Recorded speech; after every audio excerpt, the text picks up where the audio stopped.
This is the story of Snow White. You can read along with me in your book. You will know it is time to turn the page when you hear the chimes ring like this. Let's begin now. Once upon a time, long, long ago, a lovely queen sat by her window sewing. As she worked, she thought, if only I had a little daughter, how happy I would be. Dreaming, she pricked her finger with her needle. 3 drops of blood fell on the snow-white linen. How lovely my little girl would be if she had lips as red as blood, skin as white as snow, and hair as black as ebony, thought the queen. Some time later, a little daughter was born to the queen, and she was just as beautiful as the queen had hoped she might be.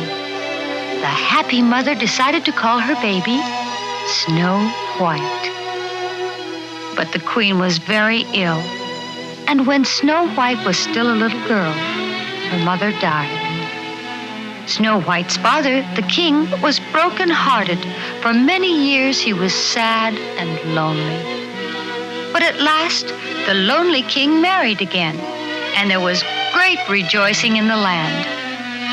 His new queen was very beautiful to look upon, but alas, her heart was cold and cruel.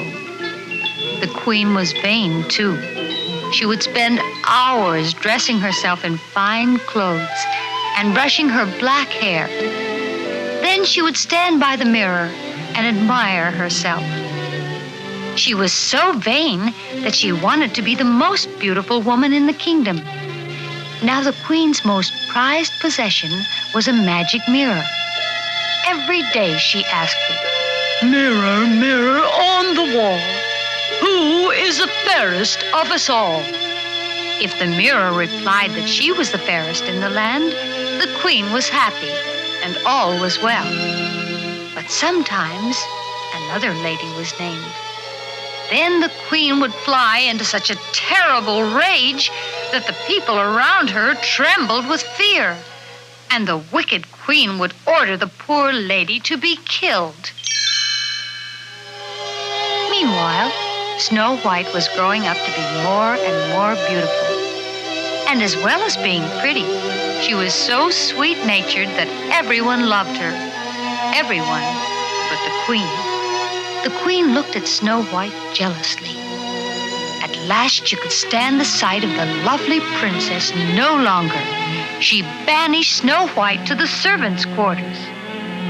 Snow White's fine clothes were taken away from her, and she had to dress in rags like the other servants. And like the other servants, Snow White had to work very hard. She slaved from early morning until late at night, scrubbing and cleaning the palace floors, washing the dishes, sewing and mending the queen's clothes. As she worked, she would sing so sweetly that the birds would come to listen to her voice. She will soon lose her beauty, thought the wicked queen.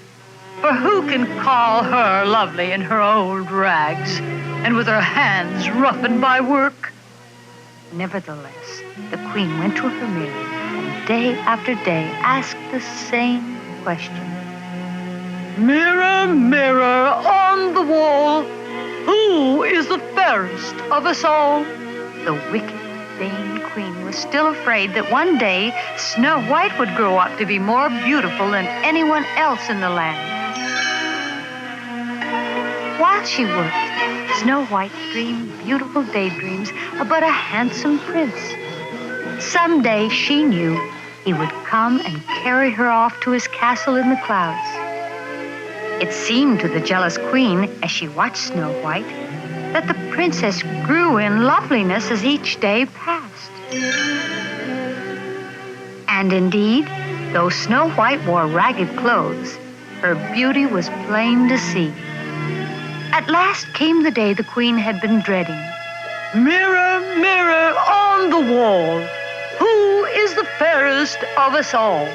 She said, and the mirror replied, Her lips blood red, her hair like night, her skin like snow, her name Snow White. The angry queen called her huntsman to her. "Take the princess into the forest and bring me back her heart in this jeweled box," she said. The huntsman bowed his head in grief. He had no choice but to obey the queen's command. Off into the forest went Snow White and the huntsman next day. The princess, not knowing what was in store for her, skipped along beside the huntsman, now stopping to pick violets, now singing a happy tune. At last, the huntsman, heartbroken, fell to his knees beside the princess.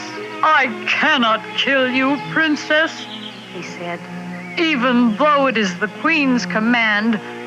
Run into the forest and hide and never return to the castle." Alone in the forest, Snow White wept with fright.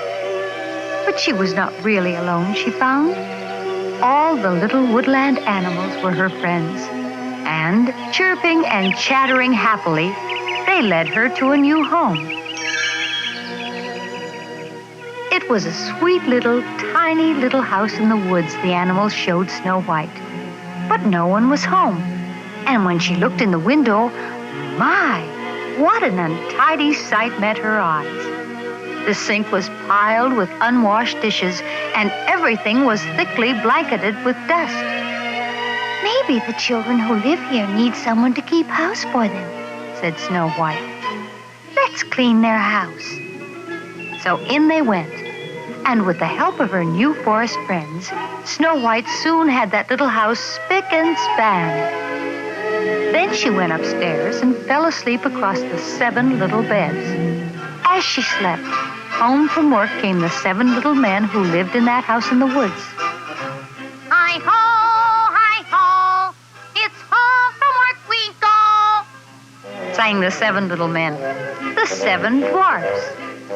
Then they saw their little house, just as Snow White had seen it. But they knew at once that something was changed. It was clean. Up the stairs crept the 7 dwarfs, and there they found Snow White just waking up. "Oh," cried Snow White, "I know who you are." She had read their names on their beds. "You're Dopey and Sneezy and Happy and Grumpy and Dark and Bashful and Sleepy." Snow White told the dwarfs about the wicked queen's plot, and they insisted that she must stay with them. "Supper is not quite ready yet," said Snow White, who was very pleased to be asked to stay. "You'll just have time to wash." Wash? cried all the little men. They had almost forgotten what the word meant, but they were soon scrubbed clean, and even Grumpy got a soaking. The 7 dwarfs soon grew to love Snow White and her merry ways. The next morning, instead of going to work in their mine, the 7 dwarfs decided to make a beautiful new bed for Snow White. The 7 little men would not have worked so happily if they could have seen beyond the forest. The wicked queen had learned that Snow White was still alive, and now, disguised as an old woman, she was making her way to their very own house with a poisoned apple for Snow White. When the dwarfs had left Snow White that morning, they had warned her to stay in the house. Be careful of strangers, Grumpy had said, as Snow White kissed him goodbye. And Snow White had promised that she would be careful. Later that day, the old woman knocked at her door.